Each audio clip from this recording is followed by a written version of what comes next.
take away for all of you today.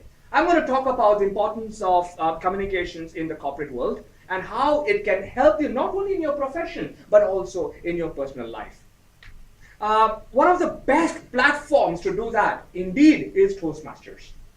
And I say this because Toastmasters is an amazing fraternity of fellow speakers who are all there supportive of each other's dreams and aspirations. I like to call it as an aspiration supportive international community. An aspiration supportive international community, ASIC. So you guys are familiar with ASIC, guys? Yeah, you're halfway there already, yeah. I mean, if you are familiar with the ASIC, yeah, you are familiar with Aspiration Supportive International Community, yeah. So that is what Toastmasters is all about. So today I'm going to talk about 8. All right, here we go. We've got 8 important qualities that will help you become a professional communicator, or which will help you in your communication skills, both in your professional and personal life. Now, the first quality is, interestingly enough, quietness. Quietness. Silence. Are you missing that? For a speaker? Quietness? Well, very simply put, the first thing you need to do is silence that negative thought in your mind. Tell that negativity in your mind that goes chatter, chatter, chatter, you can't do it. You're not a good speaker. You don't have the courage. You don't have the experience. You're not good enough. You're not courageous. You're not intelligent enough. Tell that mind to shut up. Let it go silent. That quietness of negative chatter in your mind is a starting point to be able to stand up here and speak to an audience. Now, what is the second quietness we talk about? When you speak, when you give a presentation, especially in your professional careers, all right, ensure that you include silence after a very significant thought. Don't just prattle on for 40 minutes, 50 minutes, 30 minutes, and the audience is wondering, what is it that you're talking about? No, after you make a significant point, pause. At Toastmasters, we call it the power pause. It is a pause that ensures the audience is able to have your thought sink into their brains so that they can reflect on something that, what's the message that you deliver. So quietness. Number 1, quieten that negativity in your mind. And number 2, please ensure that you have silence in your speech at significant parts of your presentation. The second, uniqueness. Every single one in this room is unique.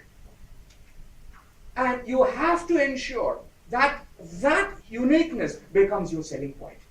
So, maybe you are great at maintaining eye contact with people when you talk. Maybe you stand straight, which is very good for a speaker. Maybe it is that you speak with conviction. Maybe you speak with passion. Maybe you smile a lot.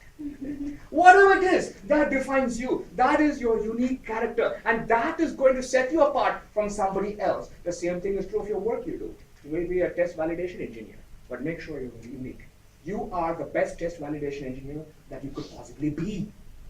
Maybe you're writing a script, an algorithm. Make sure you write the best script that you can possibly write. So that uniqueness is going to be your selling proposition. End of the day, there must be something that sets you apart from the rest of the crowd. It can be anything. Maybe it's humor. Who knows? Maybe it's a delightful laugh that you have, like this lady here. Right. It can be anything at all, but leverage upon that skill. And make sure, that is what is going to make you memorable. You will be remembered for that. All right? So you have quietness, you have uniqueness. Next, appreciation. There has been a psychology study, behavioral science, that has shown that if you can appreciate something in somebody else, in the first 30 seconds of meeting that person, you become endearing. The first 30 seconds. Let that person know. You know what? Nice meeting you today. Thank you for your time. Thank you for being here. Hey, that's a nice tie you have on. Thank you for noticing. Etc., etc. It can be anything. The first 30 seconds, appreciate people for what they are. Now, I practice this, when me and my wife even go to an ordinary restaurant. Please note, ladies and gentlemen, I'm not talking about a 5-star deluxe dining experience. Even an ordinary restaurant, the first thing I do when I'm leaving the door is just check with that waiter who helped me out and said, hey, let the chef know that he did a good job. And very often we get stunned silence response. What did you say, sir? I said, thank the chef. Nobody's ever thanked the chef in our life. Well, I'm saying thank you. This is always the first time. I enjoyed it. Right? Appreciation. It can go miles in making you new friends, in connecting, both at profession and in your personal life. Right? So you have, therefore, quietness, the negative chatter in your mind. I can't do it, or you can do it. Of course. You have uniqueness. Work on it. Find out what is it that what skill you have that makes you. Maybe you're a dynamic person. All right, work on that. Appreciate people the first 30 seconds you meet them. Next,